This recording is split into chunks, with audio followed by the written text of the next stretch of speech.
in. All right, welcome back in. Obviously, the band sensational here. So grateful for them. Cam, I don't know if you can hear me, so I'm going to talk a little louder for you. Cam, who's more likely to reach the Super Bowl? You hear me? I got you. Okay. Daniels or Burrow? I'm going Burrow. And, you know, it's hard for me not to understand and hear what the great Stephen A. talks about, but sometimes he gets a little beside himself. You know what I'm saying? And, hello. We're here. What? But to say that, Joe Burrow did everything but make tackles and cover people on defense last year. When you lead the league in passing yards, passing touchdowns, and completions, and top five, in passing percentage and completion percentage, or passing ratings and completion percentage. These are things that you just have to consider. Like, he's getting better and better and better. And not only that, he has a Triple Crown winner and the #1 receiver in Jamar Chase, and he has his second option that's not too bad in T. Higgins as well. So you're talking about production. If they can figure that defense out, it'd be hard to discount what they're capable of doing, you know, for years to come. Stephen A., let me just reiterate the question because we had the phenomenal marching band going. Thank you. Appreciate that. Who's more likely to reach the Super Bowl, as Cam was just alluding to, Jayden Daniels or Joe Burrow? I think it's Jayden Daniels because I think he has a better team to play with. You know, you talk about if they could get their defense together. Well, you know what? If I go to Hair Club for Men, my airline would be 2 feet forward. I mean, there's a lot of ifs. You know what I'm saying? I mean, what the hell does that mean? Their defense is sorry. It's so bad, you've got cats that should be ashamed to put their name on the back of the jersey. They should be ashamed to let people know they're a member of the defense. That's how bad they looked in preseason. That's how bad they looked most of last season. How many games did you lose when your offense gave you 33-plus points? Now, I don't know what you thought was crazy about what I was saying about Joe Burrow, but I'll reiterate what I have said about him. The brother's a stud. Passed for nearly 5,000 yards last year, 43 touchdowns last year, you know, first in both categories in terms of passing yards, TDs, about third in QBR and what have you. Here's the issue with Joe Burrow. Over the first 2 weeks of the season, the Cincinnati Bengals, in 12 games, the first 2 games of the last 6 seasons, their record is 1-11. Now, I have personally called for an investigation into their coaching staff. What the hell are you doing during the off-season and the preseason, training camp, OTAs, whatever, that y'all are never ready to play come September? In the month of September, in the Joe Burrow era, they're 7-10-1. In the month of October, they're 10-10. That's below 500.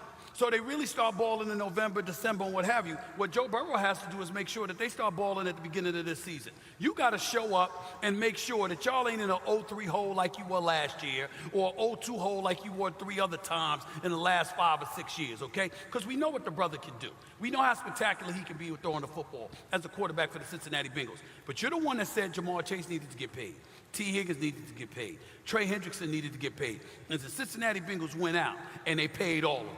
So now it's on you. You get $55 million a year. You did beat Patrick Mahomes in the AFC Championship game and went to a Super Bowl back in 2021. We get that. We know what you can do. But that don't mean you don't have to do it. And I'm looking at Joe Burrow and I'm saying, you know your defense stinks. Yep. You know what you're going to have to do. And by the way, you'll still make the playoffs despite how trash your defense is if you show up the first 2 or 3 weeks of the season. That shouldn't be too much to ask. You can't lose 16-10 in the season opener the way that you did to New England last year. Yeah. That can't happen. When I look at, you know, Jayden Daniels, man, a phenomenal talent. And the way he's been able to burst on the scene to make an instant impact is something that every franchise dreams of doing. We've seen it happen in C.J. Stroud. Yep. We've seen it happen, obviously, with Jayden Daniels. But we also seen this happen before, where first year success, other years distress. Yes. So I won't be so quick to crown him a Super Bowl contender yet. Does he have the skill set to do that? Absolutely. But when you're talking about somebody who's proven, the AFC better hope Joe Burrow and the Cincinnati Bengals don't figure out how to have early success. Okay. Because they've already have a formula to get late season wins, and that's what the season is really all about, because they have a saying in the locker room: we just got to get hot at the right times. And what better time to get hot than in November and December? But where your logic is a bit compromised is that you're giving the edge to a team that's missed the playoffs the last 2 years and ignoring the cats that were just in the NFC Championship game. Facts. Jayden Daniels and those brothers were in the NFC Championship game. They just re-signed McLaurin now, so you don't have to worry about losing your primary weapon. They were willing to trade Brian Robinson Jr. to San Francisco. You got an offensive coordinator in Cliff Kingsbury, and Dan Quinn can coach. So I'm looking at the structure that they have in place, and I'm like, yo. I think they're both game changers, Cam. I don't know about you.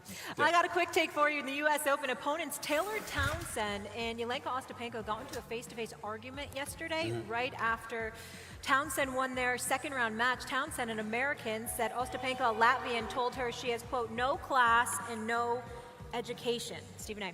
Don't do that. She got a lot of damn nerves. And I don't appreciate her saying that to this accomplished, marvelous black woman that is Taylor Townsend. Who the hell does she think she is? So let's get that out the way. Let's get that out the way. If you don't like what she's doing, do something about it. Go out there and beat her. And most importantly, here's the deal. To call her classless and uneducated? Really? Yeah. You know, she lucky it didn't turn into something else uglier. So, but I will say this to Taylor Townsend. I will say this. After that altercation, you got to beat her. You can't then leave and go to French Open, you know, and other spots and lose. That girl right there, if you don't beat anybody else on a regular, for sure, you got to make sure you beat her. Because you can't get into that kind of brouhaha and then go out and get your butt whipped. Yeah. That would not be a good look. But she has beaten her more than once.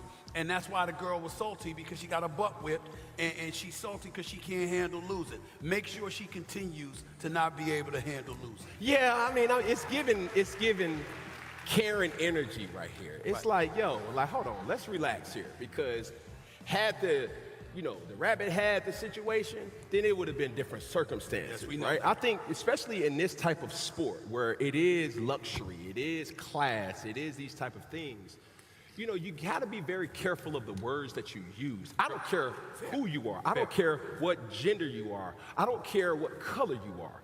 And when you're talking to or about people, it can just come off as a very insensitive way, and it can become demonizing. And in any athletic situation, all we ask for is respect. Yeah. In any situation. So for you to disrespect this young lady right here after, you know, she handled her business, come on now. Forget words, it's all about actions. And we saw the actions, and we saw who was classless in that moment. I don't know if Ostapenko would have said the word uneducated to a white woman. Why are you rolling up on her like that for? Sure. Just because she beat you. That's my issue. You know, if you like, I don't like you. You know what I'm saying? You know, you classless. All right, that's a word that's associated with anybody. It could be anything. It could be anything. Yeah. But when you uttered the word uneducated, what that's you're trying to say. You know, there's a different connotation that came with that as far as I'm concerned. I didn't like it, and I'm glad she got her butt whipped. Yeah, that's why she's the one who was classless. All right, we'll leave it there.